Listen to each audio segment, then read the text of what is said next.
Before we get started, just a quick note, spoiler alert. And we are adults, and I will try very hard not to use adult language, but this is the warning.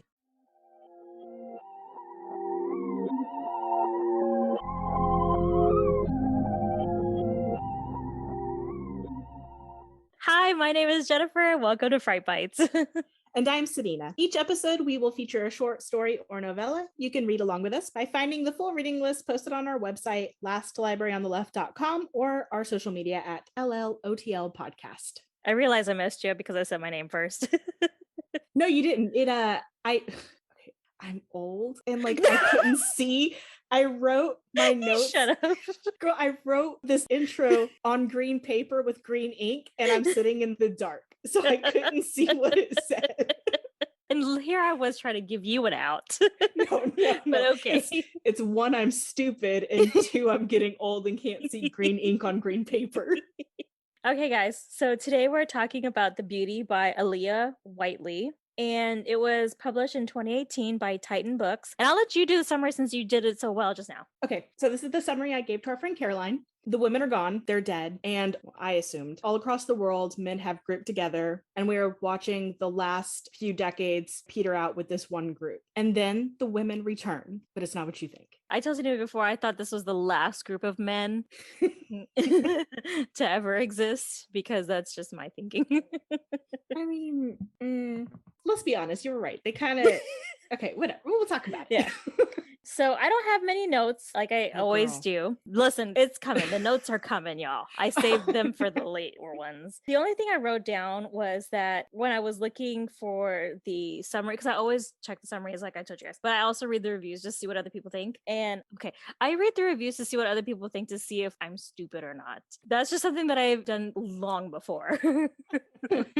Just because. So for this one, I told Sinaz I like it, but I'm still not too sure why I like it. I'm not sure about this one. But there was a review that I had to say. It says, way over my head, and that the person wrote, they're way too dull to unravel. And I'm like, yeah, same. That's how I feel sometimes with some literature. It's just way over my head.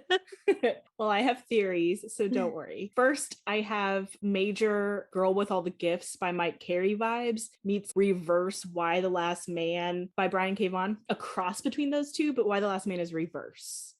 Oh, that's like okay. what I'm getting here.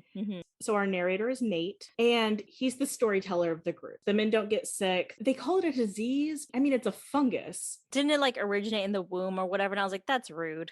Well, they mentioned that it came out of the womb because at one point he was like, it came spilling out of the womb down their legs. And then the baby was born with it caul. But they said that they first noticed it in the women's respiratory system, their noses and their mouths. And that one woman, I forget who it was, but one of the guy's partners, she would scrape it out of her nose and mouth. And that she was one of the ones to live the longest because it took longer for the fungus to completely consume her. But it made me think of the funguses that are zombie funguses that, eat ants and turn them into little ticking time bomb zombie things. Gross.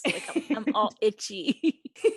But yeah, so Nate is the storyteller of the group. Everybody has their thing, their role, their place. And I had to keep reminding myself that a woman wrote this because it was so insightful. And there would be a couple of times where I was jarred and like, a man could not have written this. There was a quote early on in the book. It says, "But it comes to me that I didn't know what women gave to the world. It wasn't about their lips, their eyes, or the gentle quality of their voices. It was about the way that all men are a part of them. And now we are a part of nothing." That was one that I tabbed. That was such a great quote. You know what? There were a lot of quotes that described women before this fungus took them that I felt were, like you said, really insightful. I mean, I don't want to say that a man couldn't have written it because we all know about Tay Thompson and what Tay Thompson did with Molly Southmore. So I don't want to say that a man couldn't have. Good point.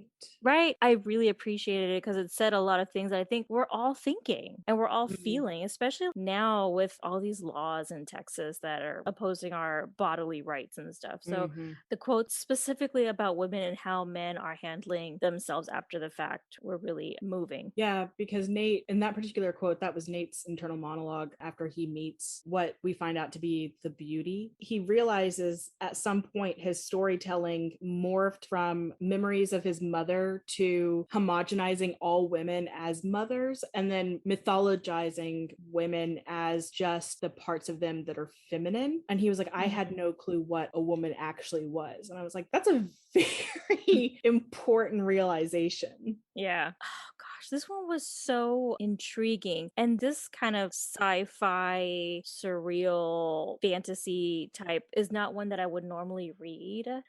And like I said, I didn't understand it quite 100%, but I still enjoyed it. I read it all the way through. I never stopped and I never told you like, oh my God, I'm having so much trouble with it. I don't know what to say about it. So if anybody's read Mike Carey's The Girl with All the Gifts, which is a book about basically the funguses I was talking about earlier, zombifying people. And the next generation of zombie had more levels of intelligence. They're a bit more self-aware. They're still zombies, but they reproduce both as human and fungus, if that makes sense. It makes sense to me because that's what happened here almost, right? Right. Yeah, I see what you're trying to say. So what happens here is that the women do come back, but they come back in so much as the fungus that destroyed their bodies is now finished consuming them. And so wherever a woman has been buried, a beauty has risen and is now part them, but not. So I wrote, are they an alien life form or are they some sort of reincarnated version of themselves? And the humming like beehives threw me off. And so I couldn't get further than that in my thought process. Their root system of entire groves, they have like a hive type network, stretches for miles and miles and miles. And it's interwoven and they actually communicate to each other. They share nutrients, things like that. So the beauty are similar in that, and they are mushroom. So they have an interconnected network, but they consumed the skeletal remains of the women. They have all these female desires, I guess. They want to love, they want to be loved, they want to comfort, they want to make a home, they want to nest, they want to breed. And when I first realized that Nate was bringing, because I thought Nate was just going to like live underground with the mushroom people and be happy. Right, because he seems so engrossed with the beauty, right? Like I felt like he was almost hypnotized by the beauty. But he brings the beauty to his little group. The men are not happy. No. And this was right in the part where I was like, okay, so now we're going to see the men feel conflicted about the hybrid that they are, but also the mushroom women were stronger. It's hard to describe, but at some point I was like, wait, are the men going to get pregnant? This is what I wrote down about the beauty. I said, at first I felt they were almost docile, but slowly realized they were the dominant ones because they were.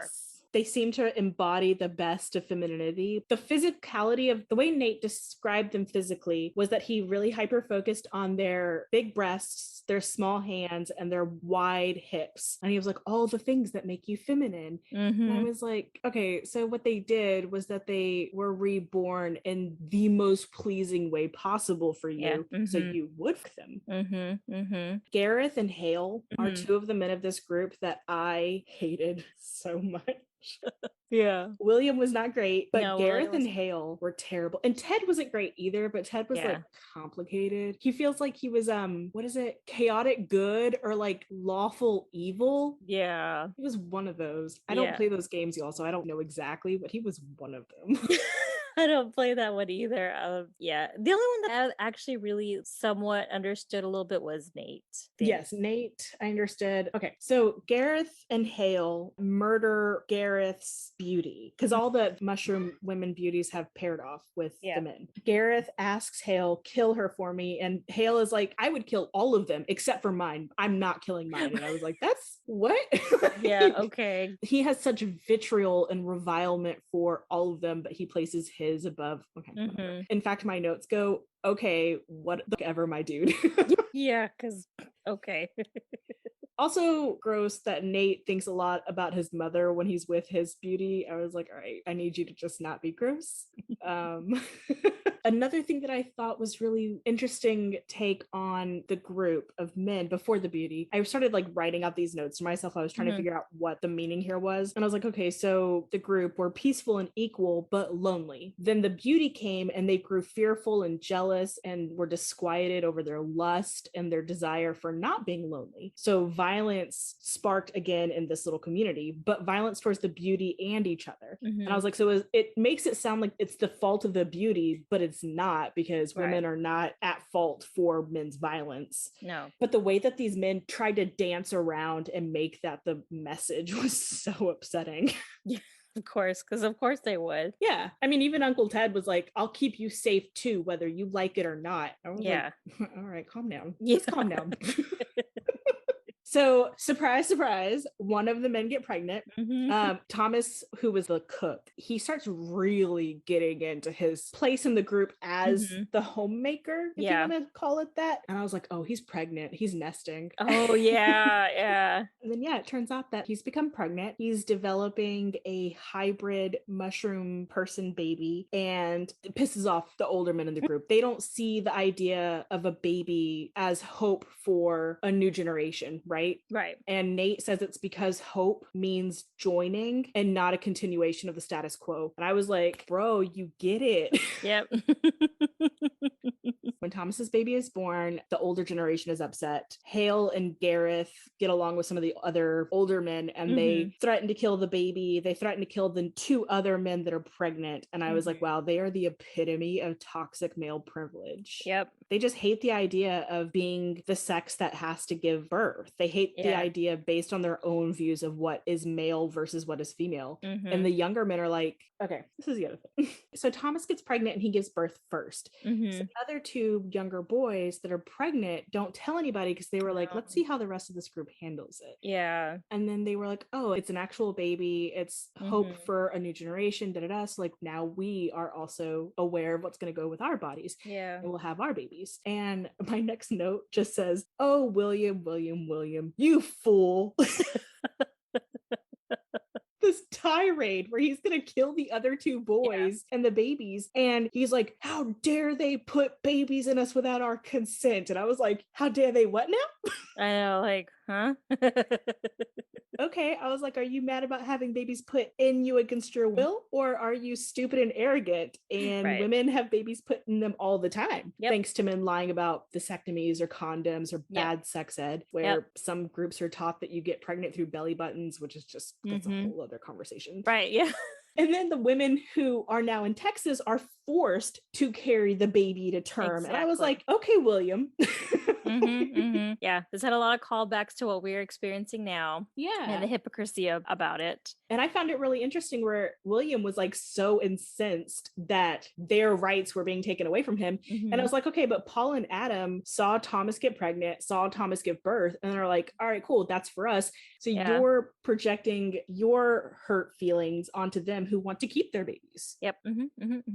Yeah. I was like, wow, killing the next generation to retain the status quo is the ultimate toxic male energy. It sure is. It wasn't until you started talking about this that I realized that this is definitely, it was 2018, but this is such a timely book for like now, and the reflection of gender in society and just mirroring the different generations, because I feel like the generation before us, they're having a very hard time adjusting. You know, the whole it's male, female, that's it, that's how you were born. Whereas our generation, I feel like we're in the thick of it. And there are some in the older parts of our generation that's having a hard time adjusting, but I feel for the most part, they're doing their best to adjust. And then there's the new generation who's like, yeah, it's fine. It's fine. Gender fluidity, it's great. You know, like get on board. Why haven't you been doing this sooner? You know, like looking at the older generations, like you guys are so dumb.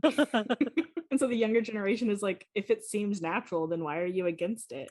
Right. Let's see. Yeah. And it wasn't until you said it. And so like now I feel like so much more appreciation for this book. Actually, the last quote that I was really drawn in by as I kind of started to like get really hyped up about William and his right to choose and body right, whatever, his whole spiel. Nate is internally monologuing again. And he's like, these people are choosing to die out. They are actively choosing that we stop, that we no longer exist so that they can keep the status quo. And he was like, this body wants the story to go on. Girl, it was so good. It was really, really good. You scared me. Oh, I'm sorry. Why? When you screamed, I was like, oh. Oh, yeah. Sorry.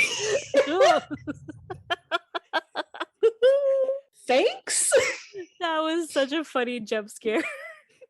I didn't realize that you couldn't see me. Just your name on the screen. Oh, okay. I guess you were Anyway. like doing your notes. Oh gosh, I lost my complete train of thought. But I definitely appreciate it now, especially after hearing what you said, because I don't know that I would have gotten the reflection in today's society on gender roles and the fact that gender is changing, that term is changing and gender is not what it used to be. Yeah, I think this book is going to be one of my top 3 because there's so much to unpack here. Like, I want to get in a debate with someone with this book. Like, I don't even want to fight about it. I just want to talk about it. Yeah. We know so many Williams in today's world. Yeah. But hopefully there are more Nates in the world. I really liked when Thomas was talking about how he felt after he had the baby. And like, I just love them. And like, you forget the pain. And I'm like, do you forget the pain? Because I didn't. I still can't feel certain parts of my C-section. Okay, thanks. My back hurts from my epidural. Like, come on. It was really good. One other thing that I thought was really interesting was that because they all kind of have this connective hive mind, the beauties themselves and then the beauties with their partners, when the baby was born, they could all kind of hear the baby and its desires, the feelings or whatever. It wasn't words, it was feelings. When it was looking for the beauty that helped Thomas get pregnant, it thought of the beauty as father. Oh, yeah. Because it saw Thomas's mother. And I was like, I love all of this, the deconstruction of all the roles. Yeah. I loved it. I think it was very interesting. I struggled to see the horror in it, but I think that's because body horror doesn't always bother me. It just depends. And in reality, this is not body horror to us. This is life. Right. Yeah. This is our body. And so for men, this would be body horror. Yeah.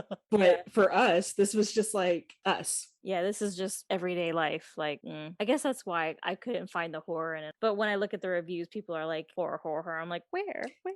Yeah, it's because the social deconstruction of gender, the internal debate of what that means and what those gender roles are, the body horror for the men who are like now women. And I think that, for a lot of people, this does qualify as horror. And for me, it was just something to spark a debate. Yeah, this could be such a great discussion. This is another good book club book, depending on your book club, I would say, because there are some that I think would take this and they would be like, no. But I think this has some really good discussion about what's happening in today's society, what's happening in the schools. There's a lot of relativity to what's happening right now and what can happen in the future. Okay, guys, it's time to go. We've got to prep for tomorrow. Yep, we got to get finished. Yep. We're going to make it. We are days away. We are at the final stretch. All right, bye, y'all. Bye.